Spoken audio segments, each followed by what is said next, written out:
If you visit California, you might be inclined to go to Disneyland, or jump in your convertible and take Highway 1 up the coast, or maybe make a pilgrimage to Yosemite. All very fine choices. But if you're the kind of person who revels in our planet's extremes, then it's Route 395 that you're after.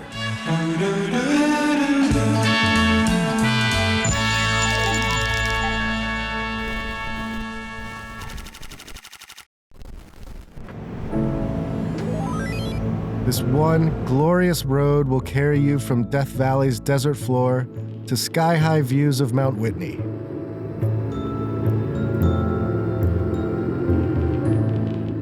You can see the 5,000-year-old bristlecone pines, the oldest living organisms. Or the bizarre tufa towers of Mono Lake. And true to California's boom and bust spirit, you can saunter around the ghost town of Bodie. What a novel experience to find an empty American city where all the businesses are shut down.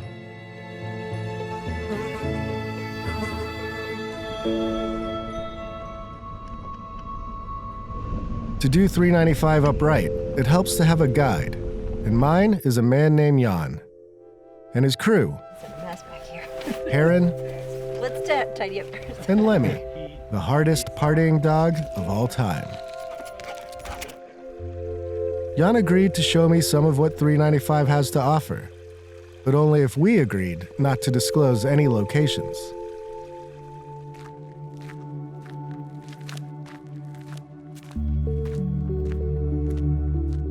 My name's Jan Swirstra. I'm an industrial designer out of LA, and I spend a lot of time camping and a lot of time in the Eastern Sierra. It's a place I love. And sometimes I'm known as 395 North because my Instagram account. And I don't like to be known as that, but I'm trying to use it to set a good example and do more with it than just social media. Where did we end up camping? We got here late last night. I wasn't even sure where we are. This is BLM land, right on the outskirts of National Forest. And it's one of my favorite places in the world. Basically, everything outdoors wrapped into one. Yeah. You know. Good thing about California, man. Oh, man. We have so much national forest and public land that you can literally just cruise out and find a place to camp. It's ours. What I wish was mine is Jan's sweet truck. It's a 2019 Ford Ranger. Has about 200 watts of solar in it and a fridge, and has everything that an RV has except for a toilet, but just on a smaller, simple scale. And you drive us around day to day in LA, Yep. and then just roll out when you want. It's my daily driver. Handles great, and then when I'm done with work, I can just bail and go camping. Get out. So the camper basically has only what I need. Think of it as backpacking with a car. Yep. The fridge has a couple compartments. This is just a kitchen box, stove, utensils, and a bunch of stuff. This one has just dry food. Then when you get inside, there's a bed. The bed flips up, so you've got tons of room in here. This awning is phenomenal. If you want to pull that over.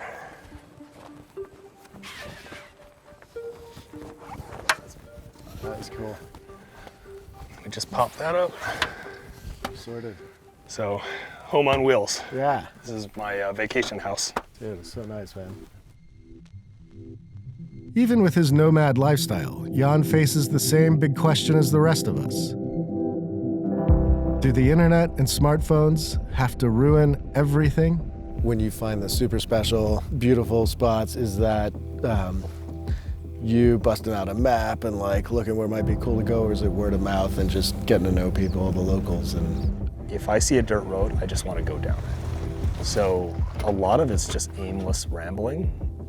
It's a desire to just see something. Check that out. For some reason, it's more fulfilling than getting a recommendation from somebody. Or there's tons of apps and websites now, road trip apps, camping apps, they've proliferated. The knowledge is accessible on the internet, right? I used to fight the geotags, and I would get really pissed off. I'd be like, why are you posting this place? It's gonna blow up, it's gonna get trashed. Now I've realized that you can't fight it. The internet has just shrunk the world. So we're not gonna stop it. We're not gonna stop people from going there. So I'm a lot more focused in conversation now with trying to set a good example. When you go, pick up your trash. When you're pooping out in the wilderness, don't leave your toilet paper on the top. Make sure you follow, good steps for leaving no trace. As a thank you for this quick guide to pooping etiquette, we made Jan, Heron, and Lemmy some tacos.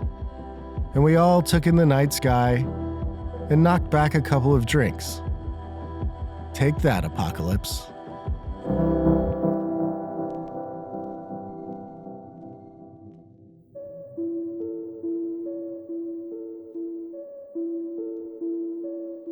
The thing about good times and serenity in 2020 is that they're fleeting at best.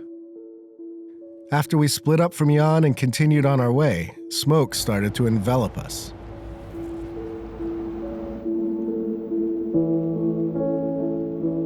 The plus side was that our RV no longer smelled like feet. The downside was breathing. My man David here suggested that we try and outflank the smoke by cutting through Yosemite. Without a reservation, we had to talk our way in. Yes, no stopping, no getting out, and Don't go in the valley. yeah, no problem. We just wanted to get through. It was a beautiful choice. Glad we got out of the smoke. Whoa, okay. But not quite as effective as we had hoped.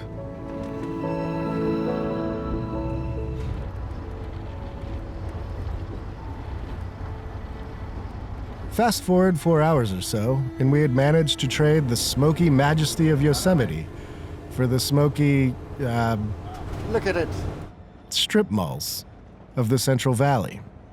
We have made it sort of out of the smoke, all the way across Yosemite National Park and here to the gorgeous Central Valley of California. We're off to see a kind of surprising tech startup that is making some pretty strange machines to serve all the growers out in this region.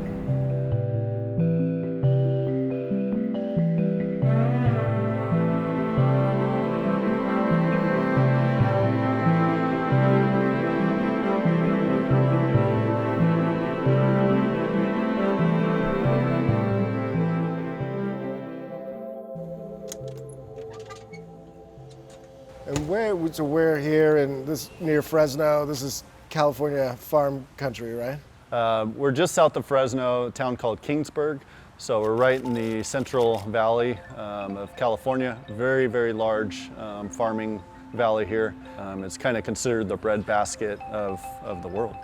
The Central Valley stretches out over about 20,000 square miles, and the farmers here produce about 1/4 of the food that Americans eat, including a whole lot of fruits and nuts. Tell me a little bit of the background of GUSS. I know some of this is like a family business. The roots of this go back a ways. Tell me kind of like how we got to what's essentially like a startup, I guess. Yeah, definitely. So the founder of our company is Dave Crinklaw, and he started the business back in 1982. He started with is basically with his dad was commercial spraying of trees and vineyards. Got to the point where our biggest challenge was labor, just the shortage of it, really. He was forced into innovating, and he had this idea for quite some time about doing a driverless sprayer, and it finally got to the point where he said, you know what, I either got to get out of this business or I'm going to innovate. Organic or not, crops need to be sprayed, and this process has to take place a few times a year. This means hiring a lot of people to work long hours under serious pressure. And so, just like the tech bros to the north, GUSS decided to solve all of its problems with robots. On this like labor point, you guys have set this up where you can have somebody in a truck and that one person can monitor, I think like 8 of these. In order to operate GUSS, you have one guy or girl that sits in a pickup and they monitor from a laptop computer. So that person is basically just watching all the vehicles on the screen. They can monitor up to 8 of them at a time while they're out there spraying in the orchard. And so that user interface really provides them with all the information they need to make sure that the machines are safe and that they're doing the correct job. So it tells them what speed they're driving, the engine RPM, the amount of gallonage per acre that they're applying at any given time. So if any one of the machines has an issue, it's going to send an alert to that laptop. Much like a self-driving car, these beasts use GPS, LiDAR, and cameras to see and navigate the world around them. They also rely on pre-built maps of the orchards for extra guidance. GUSS builds the machines right here and then takes them out for robot training on this orchard next door. It's here that the company learns if the machines will behave and do as their software and human masters command. So this is kind of like this is a test orchard where you guys put it through the paces and work on the technology? Yeah, so this is our test orchard right here. It's right by our building, as you can see in the background. So every new machine, as it comes off the assembly line, it's put through a commissioning test right here. We test all the sensors on the machine, autonomous computer, all the safety systems, make sure it's doing what it's doing prior to when it's delivered to a customer. So what's it doing now? So right now he's doing a test spray. So he's just turning the water on to make sure that the system comes up to pressure, spraying water out of the nozzles just to make sure it's all functioning properly. Okay. It's got like a crazy turbine at the back, or? Yeah, so it's basically just a big fan. Okay. And that fan's driven off of the Cummins diesel motor, and it just basically creates a big airflow. GUSS is already selling these vehicles to brave modern farmers. And people the world over have taken notice of its machines. And have you just sold them in the Central Valley, or like throughout the U.S., or even overseas, or where are they going? Yeah, so right now the majority of our machines are here in California in the Central Valley. However, we do have machines and customers in Florida and the citrus industry over there, as well as Australia. And I think you started selling them in like December of 2019?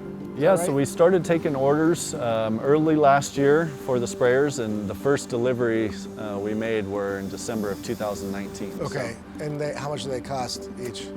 So our retail price on these machines is $285,000. So it's not a small investment, but I'm sure the regular sprayers aren't cheap. Yeah, either. I mean, we're honestly not too far away from conventional equipment on our price, and the main thing is that the return on investment is very quick due to all the labor savings and the increased efficiency. I mean, these machines, they just thrive. But basically what we're doing, besides this machine, this is our first machine. We call it Orchard GUSS, mainly designed for your nut trees, as well as citrus and fruit. In the future, we're working on a few other projects. We're going to do more machines. One of them is actually a vineyard sprayer. So okay. Vineyards are much tighter spacing, so the machine has to be physically smaller. And then we've got our eyes on doing a lot of other innovating.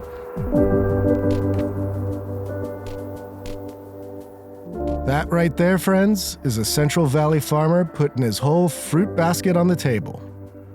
Gary's TED Talk can't be far off. And with that, it was time to get back in the RV and to confront what happens when 3 men are bested by their own failings and the forces of entropy.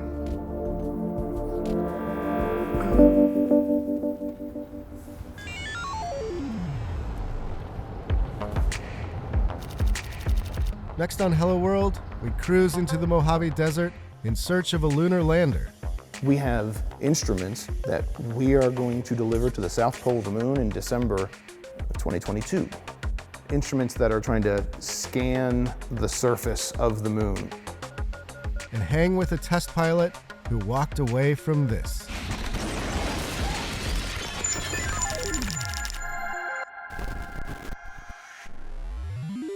So we just finished part 2 of a 3-part series of Ashlee and the team Hello World's big trip down Highway 395. Now we seem to have gotten a little farther south, right? We're like kind of we're in undisclosed locations. through sort of the Eastern Sierras and then a little bit farther in the Central Valley. But so first I want to ask you how you found Jan. Like there seems to be this tension where he like, you know, he feels like this man with conflicts. Like he wants to put all this beautiful footage out and so wonderful to look at, and yet there seems to be this sense of tension of like, oh, is he contributing to a kind of way of consuming the world that he doesn't really believe in? Yeah, well, that's true. And then Jan, he was like awesome to hang out with, and his whole crew. They were really fun to hang out with. But he was actually hard to get a hold of. We found him. My awesome producers on the show found him and reached out. And then, you know, part of it was like I think we were like trying to contact him for like a month, and it was very spotty because he would just be like gone for 2 weeks and have no connection and not really get back. And then I think there were a couple emails where he's like, I want to do it, but I kind of don't want to do it. I think once we hung out, we got along so well, and I think he'd watched some of the shows, and I think he knew we weren't trying to like, you know, do some gotcha, we're going to expose all your secret spots to everybody. And so it ended up being okay. What was the pool you were in? Like hot pool or cold pool? Yeah, I hope I described this right and Jan doesn't get mad at me. I mean, it was just out on some land where they kind of like spike, you know, down into the ground and create this pool. It wasn't super hot. It wasn't cold either. It was kind of nice. Yeah, it was refreshing. I remember that day it was really, really hot, and we'd been stuck in the RV all day. It was good to get out and sort of feel clean for once. Yeah, and BLM land is this really special type of land that's, I mean, it's in California and obviously across the U.S. as well. But that's, you know, like Burning Man happens on BLM land. Like I think you get a better sense of how much of a big part of California is sort of like uninhabited, run, you know, sort of maintained by the government, but there's you can just go. And so Yeah.